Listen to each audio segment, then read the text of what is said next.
tal, Inge? Buenos días.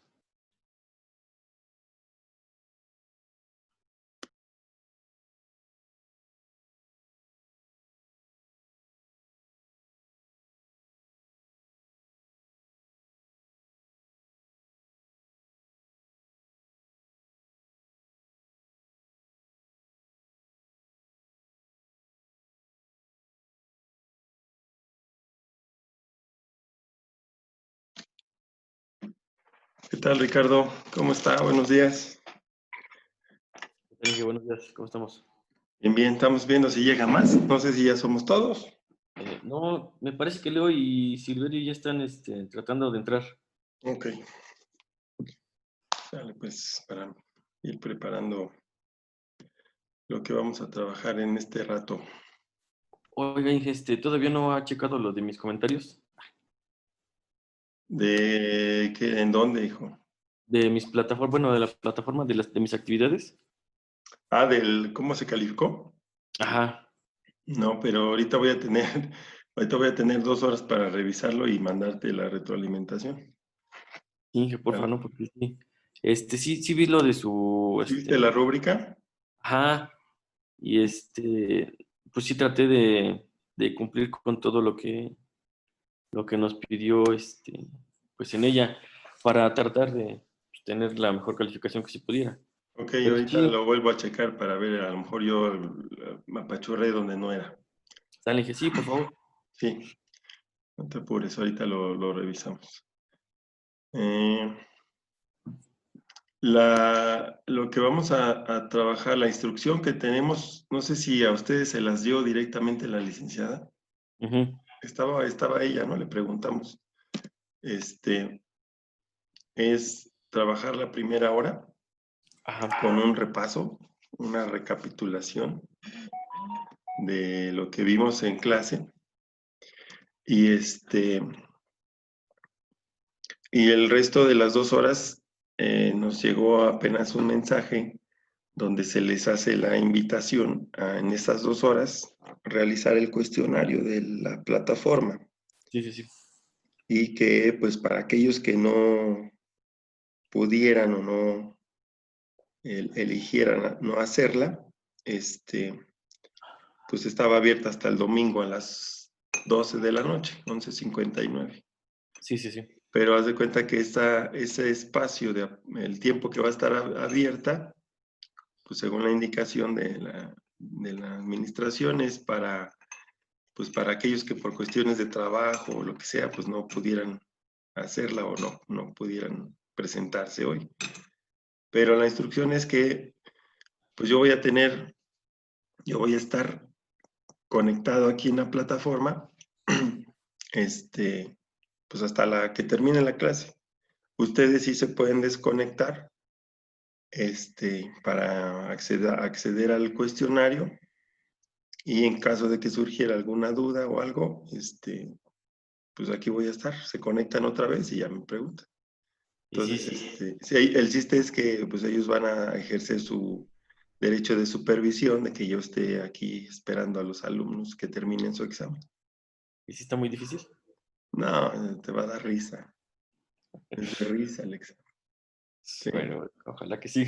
hasta me da pena No, y hacerlo. es que la vez pasada se me olvidó lo de la coevaluación y ya, Ajá, me saqué 7.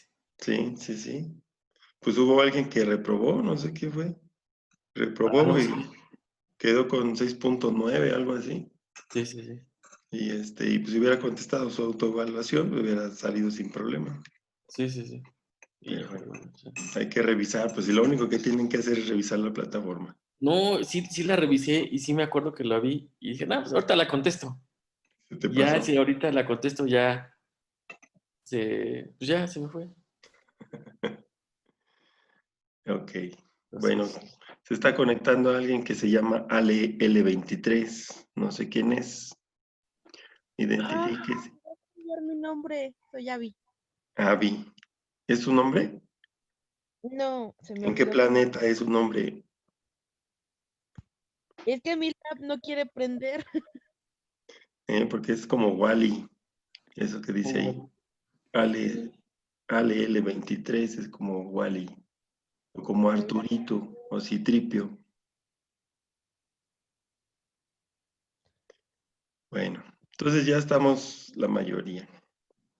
Somos 6, ¿no? Espérame, es que dice Silverio ¿Que no puede entrar? que no puede entrar, ajá, que si ya estamos ahí, Ya, que le apachurre bien. es lo que le digo, no manches, digo, ya estamos aquí. Leonardo, y ahí viene.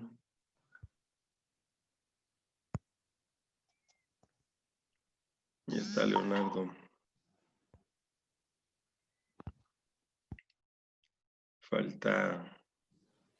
Bueno, dije, y en caso de que, por ejemplo, los demás o los que estamos ahorita no quisiéramos hacerlo ahorita, ¿sí Es, se podría? yo les digo, hagan el examen y ustedes saben que estará abierto hasta el domingo a las 11:59. Se desconectan y ustedes toman sus decisiones. ¿Vale? Sí, pues Ya el mejor, que la quiera contestar y quiera aclarar alguna duda, pues para eso voy a sí, sí, estar sí. aquí, al pendiente. ¿Sale? Esas son las instrucciones. Bueno, ya estamos varios. Ahorita ya a eso está Abigail. Ahora sí ya vi. Queda en registro su asistencia de esta forma, porque eso de poner Arturito, pues no. Muy bien. Pues vamos a hacer una recapitulación de lo que hemos repasado. Señalo que es lo que tiene más probabilidades de venir en el examen para que sea un poquito más puntual, ¿sale? Entonces, en esta primera parte del bloque vamos a trabajar sobre un repaso general de lo que hemos visto hasta lo que va a venir en el examen. Y a partir de que termine este bloque, si hay alguna duda, comentarios, antes de cuando terminemos este repaso, o antes, prefiero antes, nada más me gustaría esperar a que se incorporen los demás. Ver qué onda con lo del proyecto integrador, que ya es para la siguiente semana. Entonces revisen por favor, su plataforma está marcado para la siguiente semana. En la siguiente semana ustedes revisen por favor las fechas, revisen muy bien su plataforma en sus fechas y lo que hay que hacer es un ensayo, nada más. Pero revisen bien por favor. Además del ensayo hay que hacer una exposición en un video de lo que ustedes pusieron ahí en su ensayo, de lo que trata su ensayo, explicarlo. Y vamos a ver cómo lo vamos a ir presentando. Si lo van a integrar, además de integrar su enlace del video en su documento impreso, ver cómo es la posibilidad de que intentemos que proyecten por esta plataforma el día de la sesión los videos. Si no, pues a mí me sigue sirviendo esas horas para seguir descargando, o sea, trabajando los contenidos, ¿sí? Porque no quedarnos con nada sin ver, sin revisar. Porque la siguiente sesión de esta semana que viene a la otra es el global. Entonces, y ya con eso se termina. Entonces sí tenemos que organizar bien cómo va a estar la siguiente semana y principalmente para que tengan todos ya sus integradores en vistas de terminarlo, de hacerlo. ¿Sale? Entonces empezamos, no sé qué pase con los demás, pásenles por ahí el link, a lo mejor están picándole donde no es. Bueno, entonces esta sesión vamos a hablar de una recapitulación de lo que hemos estado viendo. La primera unidad se llama así, Administración de la Pequeña y la Mediana Empresa, y en esa parte abríamos con el concepto de qué son las pequeñas empresas. Y ahí recordábamos que veíamos tres, para poderlas conceptualizar de mejor manera, de la manera más integral posible, pues teníamos que considerar qué características tenían desde estos tres aspectos, ¿no? Que era el aspecto de su administración, el concepto como tal de qué tipo de empresa es o como empresa, qué actividades ejerce, y obviamente pues por su tamaño, ¿no? Sus dimensiones en cuanto a una declaración específica, una ley que decía cuál iba a ser esa clasificación. Entonces, como primer elemento, el elemento de la administración, hablábamos de el enfoque integral y universal de los negocios. En esta parte de la administración coinciden tanto los conocimientos, principios y leyes del comportamiento y actividades organizacionales como también del individuo como persona, así como sus reglas, sus normas, protocolos y procesos. Está fundamentada en la cultura y valores de la sociedad con el apoyo de la comunicación para su transmisión. Esto es todo lo que implica el término administración.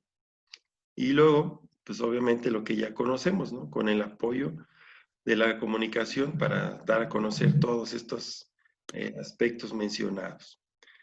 Y finalmente, esto se coordina o se lleva a cabo mediante las diferentes fases tradicionales de la administración, que es la planeación, la organización, la dirección y control. Todo esto con búsqueda de la mejora continua dentro de una organización. Ese es el elemento de la administración. El segundo elemento para conceptualizar las pequeñas empresas está en qué es la empresa, sabiendo que pues, es toda aquella organización que tiene como objetivo obtener un beneficio o utilidad, ¿eh? Definida como una unidad económico y social. Económico, pues porque el objetivo de las empresas pues es comercial, es el de ganar dinero. Y social porque pues obviamente es un conjunto de individuos que pues la conforman y que interactúan entre sí, tanto entre ellos de manera interna como con la sociedad. Entonces, ese es el concepto de empresa.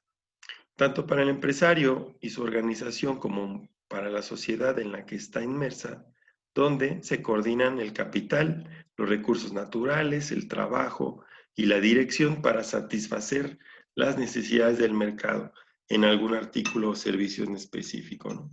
Entonces, la empresa implica todas estas acciones, ¿no? Coordinar los recursos, todos los recursos que necesita. Por ejemplo, recursos naturales que tienen que ver con las materias primas, etcétera. El capital, el manejo de los recursos monetarios, el trabajo, que es la actividad que realiza pues los integrantes de esta organización y obviamente pues los que la coordinan, la dirigen y la administran, ¿sale? Con el mismo sentido, con el mismo propósito. Satisfacer necesidades del mercado para obtener un beneficio o utilidad mediante todas estas interacciones. El tercer elemento, y que vamos a analizar más a fondo, es el tamaño de la empresa.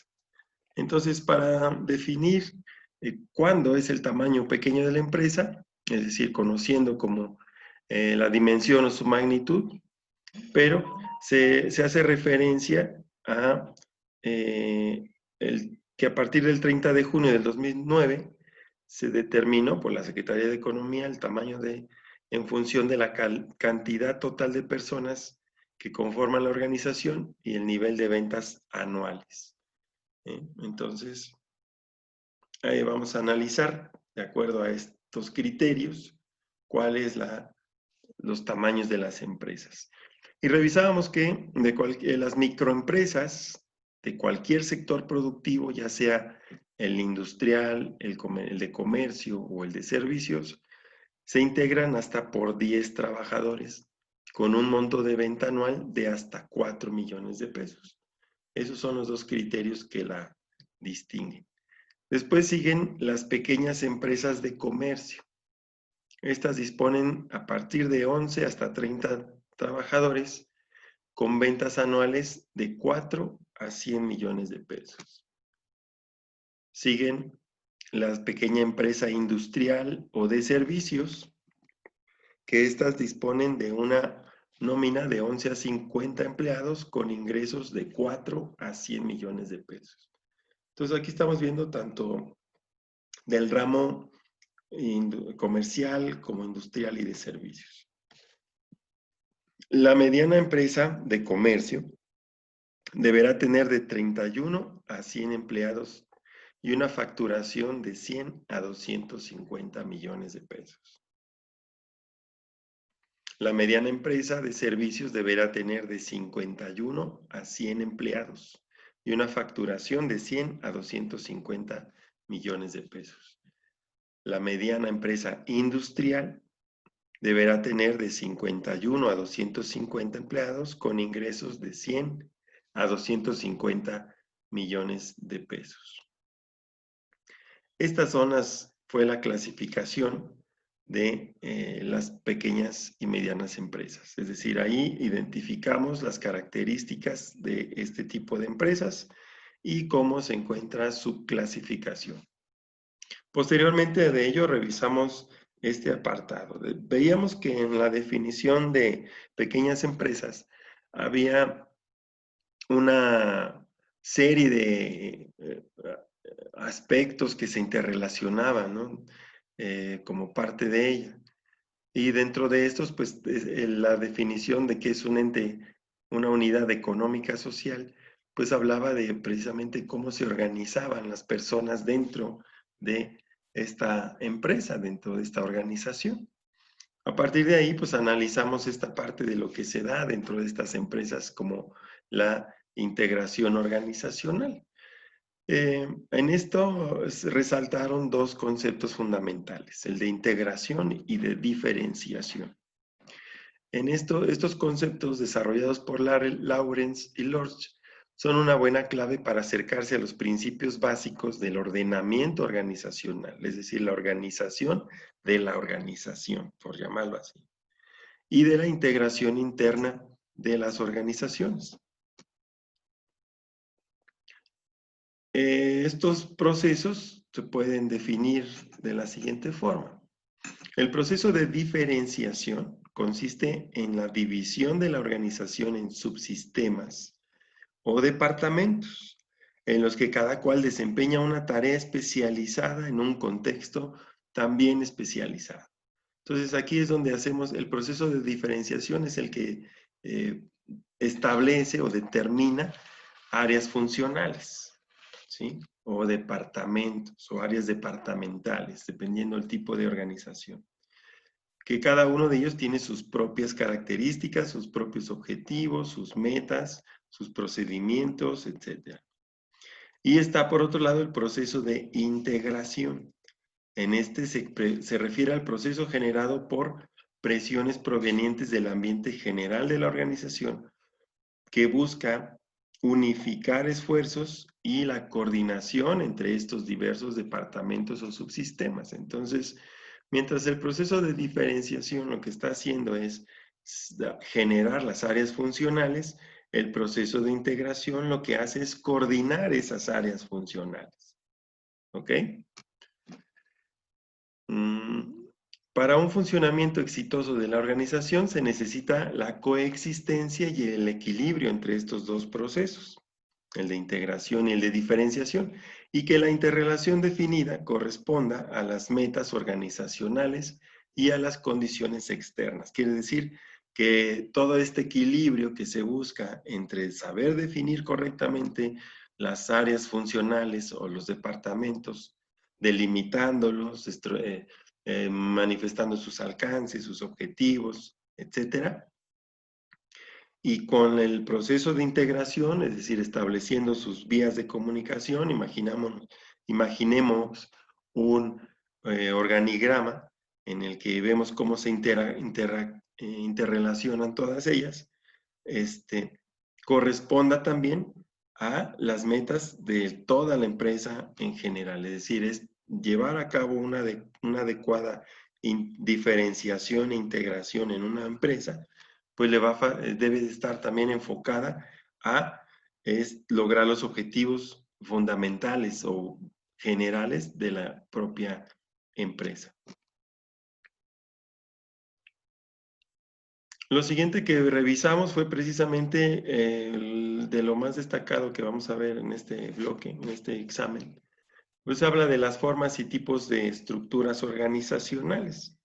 Una vez que entendimos cómo son los procesos de integración y diferenciación, pues encontramos que pues hay diferentes formas de estructurar precisamente de realizar esa diferenciación, ¿no?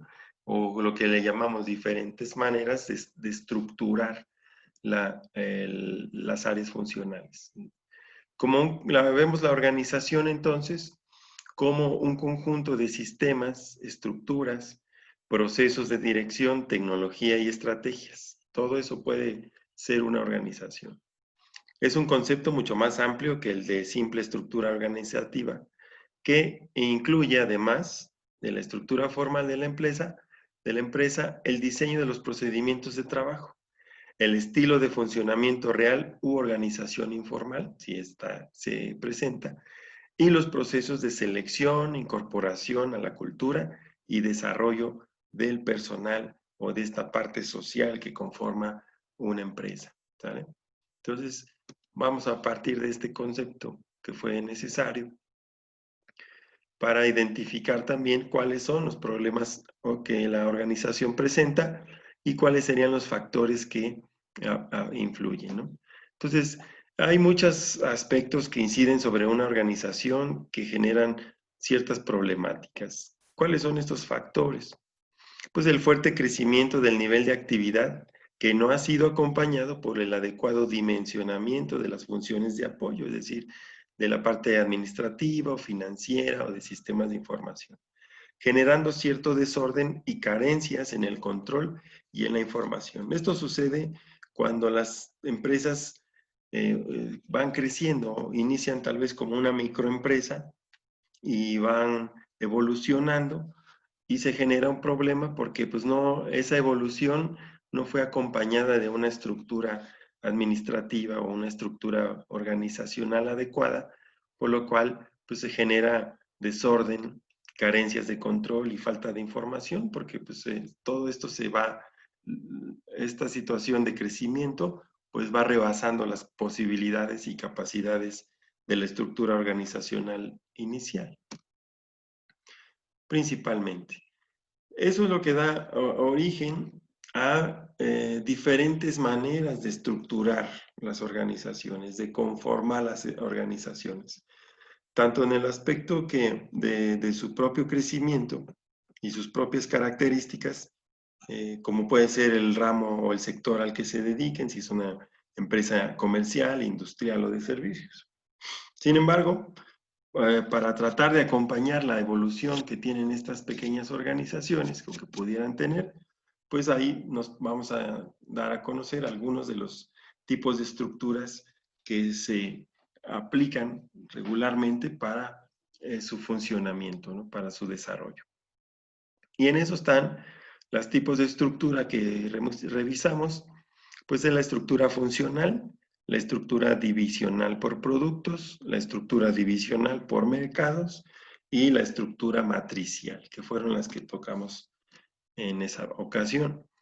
En relación a la estructura funcional, agrupa en una misma unidad de la organización todas las funciones similares que se realizan en la empresa bajo la dirección de un jefe común. La ordenación está basada, por tanto, en funciones o especialidades, como por ejemplo, pues el área funcional de producción, el área comercial, finanzas, etc. Es el tipo más común de estructura funcional que vamos a poder apreciar en la mayor parte de las empresas. ¿Cuáles son sus puntos fuertes de esta estructura funcional? Pues es adecuado para entornos estables y de poca complejidad. Permite la agrupación de personas con perfiles similares, favorece el desarrollo de conocimientos en un área concreta, los sistemas de decisión y comunicación son simples y la jerarquía pues queda bastante clara. Estos son los tipos tradicionales que vamos a encontrar en relación a la estructura funcional. ¿Cuáles son sus puntos débiles? Pues que esa misma estructura que separa por especialidades pues genera problemas de comunicación o de respuesta. Cuellos de botella en tareas secuenciales, las decisiones se acumulan en los niveles más altos, poca coordinación entre unidades debido a que son autónomas en muchas ocasiones, son poco innovadores y resistentes al cambio cuando esto se llega a presentar. Son como puntos débiles de este tipo de estructura organizacional. Después vimos estructuras divisionales, en las cuales aquí se centra la atención en el aspecto que se considera clave del negocio, ya sea por productos o por zonas geográficas. La estructura divisional por productos, esta se consigue mediante unidades autónomas por cada producto o grupo semejante de productos. Las funciones generales, producción, ventas, finanzas, etcétera, se encuentran divididas y distribuidas entre las diferentes unidades. Aquí cabe el ejemplo de, por ejemplo, lo que hacen los grandes corporativos, ¿no? Que tienen diferentes divisiones.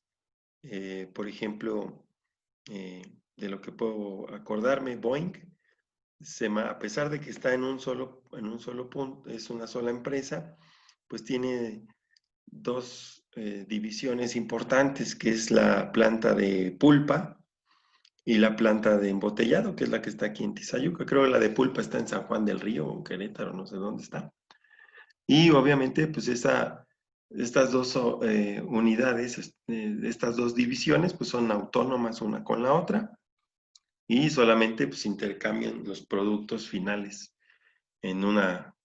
Los de pulpa llega al área a la planta de envasado y a partir de ahí pues ya al cliente. Pero están divididas de esa forma. Por zonas geográficas, las actividades son determinadas por la ubicación geográfica que abarcan sus funciones o unidades operativas. Esto es un ejemplo de lo que hace Pemex, ¿sí? Esta está dividida por zonas geográficas. Sabemos que los campos de explotación de petrolera pues son la propia característica de la industria del petróleo, pues exige que se desarrollen plantas justo donde se hace la extracción, de tal forma que tenemos tanto en tierra firme como plataformas en el océano, ¿no? En el mar. Y estas son divisionales, funcionan de esa forma.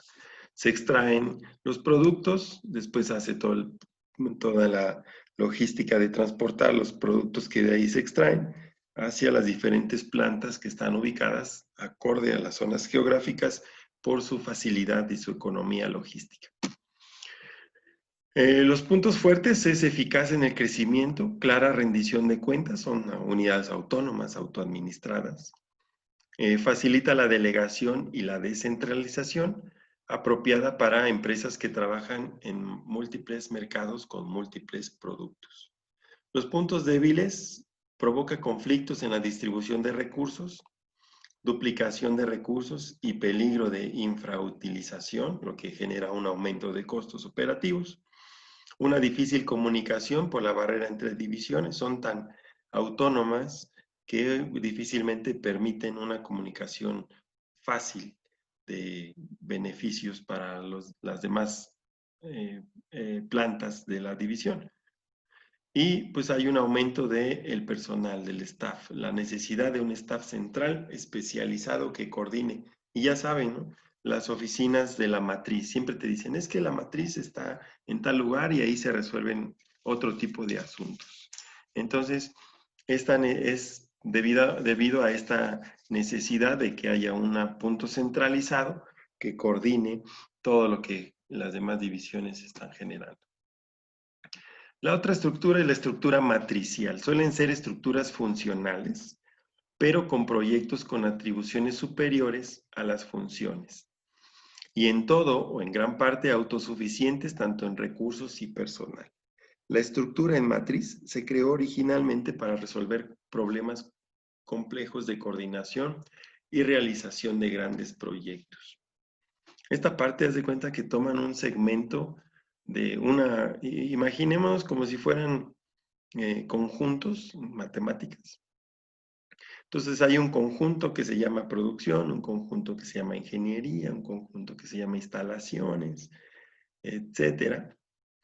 Y cada vez que hay un proyecto, pues cada proyecto toma un elemento de ese conjunto y pues funciona de manera autónoma hasta que el proyecto concluye. Y obviamente todos y cada uno de ellos siguen siendo parte de su conjunto original. De tal forma que cuando son varios proyectos, pues son varias matrices que están trabajando de manera autónoma, independiente, aunque siguen estando delimitados por sus áreas funcionales.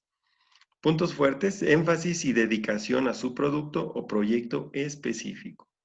Reduce la necesidad de búsqueda de información, puesto que son integrantes de las mismas áreas funcionales, la información la traen ya como parte de su operación. Incremento, puntos débiles, obviamente incremento en el costo de personal directivo. Estas matrices, estas células que se van generando, células que se van generando, pues requieren cada una de ellas una estructura directiva que coordine y que trabaje. Los trabajadores tienen doble dependencia jerárquica, por lo mismo.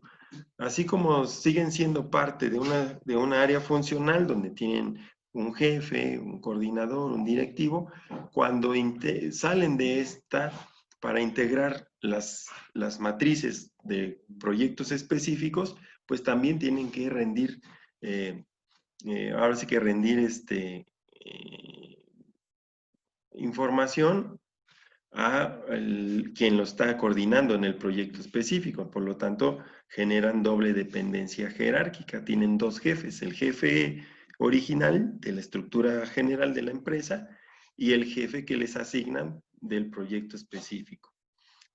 Otro de los puntos débiles es que requiere características personales que se adapten a la participación y trabajo en grupo. No siempre van a estar trabajando con el mismo equipo de trabajo. Por lo tanto, estas características personales son a veces una complicación. Todos los estudios coinciden que a la hora de factores determinantes de la estructura, que a la hora de determinar cuál es la estructura que vamos a ocupar, cuál es la más adecuada, pues estos factores dependen del tamaño, la tecnología y el entorno donde está cada empresa. Aunque cada empresa tiene sus peculiaridades, el diseño de su estructura organizativa está muy relacionado con el tamaño y la diversidad de las actividades que realiza. Hay empresas que en su cantidad de personal es muy poquita, pero la cantidad de actividades que genera pues es mucha, ¿no? Y a veces se apoya mucho en la tecnología. Esto fue lo que revisamos en la primera sesión, en la primera unidad. En la segunda unidad, antes que otra cosa, déjame ver cuánto tiempo me queda.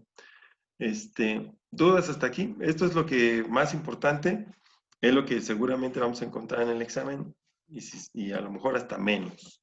Lo que pasa es que para darle un poquito de enlace a los temas y ubicarlos mejor en el contexto. Si todos hicieron correctamente su actividad de clase y tomaron sus notas en sus libretas, pues todo está ahí, no van a tener mayor problema. Bueno, entonces eso fue la unidad 1. Vamos a continuar revisando lo más trascendente para este parcial de la unidad 2. En la unidad 2 vimos a la administración del desarrollo organizacional y de la fuerza de trabajo. Particularmente hablábamos de todo lo que tenga que ver con reclutamiento y selección. En este punto hablábamos acerca de los componentes básicos del reclutamiento. Esto es un proceso que consiste en un conjunto de técnicas y procedimientos que tienen como objetivo atraer a los candidatos mejor calificados para ocupar cargos dentro de nuestras organizaciones. Ese es el procedimiento. El proceso que implica este reclutamiento y selección está sintetizado en 3 fases fundamentales de manera genérica. Investigación interna sobre las necesidades, es decir, identificar, establecer procedimientos o protocolos que permitan a la propia organización, las propias departamentos, pues determinar si hay necesidades de personal. Luego, pues una vez que ya se ve cuáles van a ser los medios de investigación acerca del mercado laboral que existe, y ya más específicamente determinar los métodos de reclutamiento que se pueden aplicar para cumplir con todo esto. En otras palabras, en estas fases se distinguen, por un lado, las personas que la empresa requiere. En el segundo punto, lo que el mercado de recursos humanos puede ofrecerle. Y finalmente, las técnicas de reclutamiento que podemos ocupar. De tal forma que un esquema general de un proceso de reclutamiento implicaría llevar a cabo todas estas acciones, ¿no? Una planeación de los recursos humanos de acuerdo a cómo ha sido el comportamiento de nuestra empresa, por temporadas pudiera ser, o por proyectos. La recepción de las solicitudes específicas de personal, que estas van a ir surgiendo de cada área funcional o de cada departamento. Identificar las vacantes requeridas en relación a cuáles son y qué requisitos son los que debe de cumplir. Obtener información del análisis del puesto, es a lo que me refiero. O sea, identificar las vacantes quiere decir de dónde son y quiénes son y para qué puestos. Y la información del análisis de puestos es el que me dice que cada uno de esos puestos, qué actividades son las que debe de realizar y qué conocimientos son los que debe de tener el que cubra esa vacante. Confrontar las indicaciones de la gerencia, ver si hay autorización, si estamos en condiciones o no de adquirir el personal. Verificar los requerimientos del puesto, requerimientos en cuanto a edad, en cuanto a sexo, en cuanto a estado civil, conocimientos, nivel de estudios, experiencia. Y aplicar el método adecuado de reclutamiento. Ya veíamos, platicamos aquella vez, ¿no? Si, cómo iba a ser el proceso, si mediante exámenes de conocimientos, psicométricos, entrevistas, etc. Posteriormente, obtener los candidatos óptimos para pasar al proceso de selección. Todos los que hayan llegado hasta este punto, pues van a pasar a un proceso de selección. Como parte de las actividades fundamentales de las empresas está planificar el capital humano. La gestión de recursos humanos consiste en todos esos procedimientos que tienen como objetivo reclutar al personal calificado, perfeccionarlo y conservarlo. Procedimiento que requiere de una adecuada planificación. Esta parte de la planificación es más amplia, va más allá de simplemente contratación y selección, o selección y capacitación. Entonces, esta parte implica desde la parte del reclutamiento, que es el conjunto de procedimientos y actividades dirigidas a atraer candidatos potencialmente calificados y capaces de ocupar cargos dentro de la organización. El reclutamiento trata de reunir la mayor cantidad de candidatos sobre los que posteriormente se realizará un proceso de selección. Es decir, el reclutamiento es traer a la mayor cantidad. Formas que hay como estrategias para el reclutamiento. Hablábamos fundamentalmente de dos, el reclutamiento externo y el reclutamiento interno. En cuanto al reclutamiento externo, tenemos que es buscar y ofrecer empleo a personas desconocidas, ya sea mediante diversas formas de vías de comunicación, como anuncios en páginas web, redes sociales, blogs, ferias de empleo, radio, televisión, impresos, etcétera, ¿no? ¿Qué ventajas tiene? Pues mantiene a la empresa en un refrescamiento de visión y ritmo de trabajo. Es decir, la gente que llega con otras experiencias, otra forma de apreciar lo que ahí se realiza y obviamente un ritmo de trabajo distinto de los que ya están ahí. Desventajas, pues que es más costosa porque el proceso de reclutamiento, el proceso de selección, etcétera, pues implica un montón de actividades que tienen un costo para la organización. Es menos segura que el reclutamiento interno porque pues no vamos a estar totalmente seguros de que la persona es la ideal hasta que no la tengamos ahí dentro de la empresa.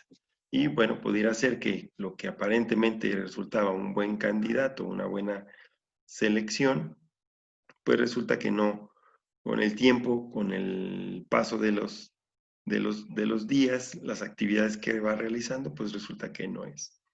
¿Y por qué afecta a la política salarial de la empresa? Al traer otros parámetros de salarios, pues pudiera ser que para hacerse igualmente competitivo que la empresa de donde provenía el trabajador, pues tengan que eh, sobrepasar los límites de los que ya se encuentran ahí trabajando, por lo cual pues, obligaría a cambios salariales. El reclutamiento interno, por otro lado, es un proceso que la empresa lleva a cabo entre los empleados ya contratados, es decir, dentro de la gente de la misma empresa. Cuando se presenta una vacante, esta va a intentar cubrirse a través de diferentes estrategias que pueden ser desde la reubicación de los empleados, ya sea por medio de ascensos o transferencias. Las ventajas, pues mayor motivación para los empleados al ver que hay un desarrollo dentro de la organización, es más rápido, menos costoso, más seguro y tiene mayor validez, puesto que quienes cubren esos puestos, pues lo hacen porque ya han demostrado su capacidad. Desarrolla el espíritu de la competencia, motiva al resto a mejorar con expectativas de competir por ese puesto. La persona promocionada tiene mayor conocimiento y aceptación por los miembros, dado que es una persona conocida o reconocida incluso dentro de sus propios compañeros. Desventajas es que exige al que los empleados tengan potencial y motivación para ascender, es decir, lo van a intentar aquellos que tengan las capacidades y que les interese. Por otro lado, como desventaja, conflicto de intereses entre los empleados. El que tome un puesto superior puede favorecer a sus amistades y eso es puede tener amistades cercanas dentro de sus subordinados, lo cual podría generar este conflicto de interés. Puede conducir al principio de Peter, que consiste en una jerarquía, todo empleado tiende a ascender hasta su nivel de incompetencia. Puede llegar el punto en que para ciertos puestos directivos dentro de la organización, pues el personal que ahí participa, el personal interno, pues no alcance a cubrir los puestos más altos debido a este límite de nivel de incompetencia, por lo cual pues vamos a tener esa problemática, ¿no? Tener que requerir de fuentes externas. Por otro lado, las fuentes de reclutamiento, tanto internas como externas, son medios de los que se vale la organización para atraer candidatos adecuados a las necesidades. Como fuentes internas de reclutamiento, pues, están los propios trabajadores de la organización, el contacto con sindicatos, cuando son empresas muy grandes o transnacionales, o como las paraestatales, y los conocidos o personas cercanas a la empresa. Gente que a lo mejor no trabaja ahí, pero que gente que los conoce los puede integrar. Y fuentes externas, que son bolsas de trabajo de escuelas, universidades, asociaciones, dentro del giro de la propia empresa, oficinas especializadas para colocación y selección de personal, para el público general cuando se hacen publicaciones abiertas.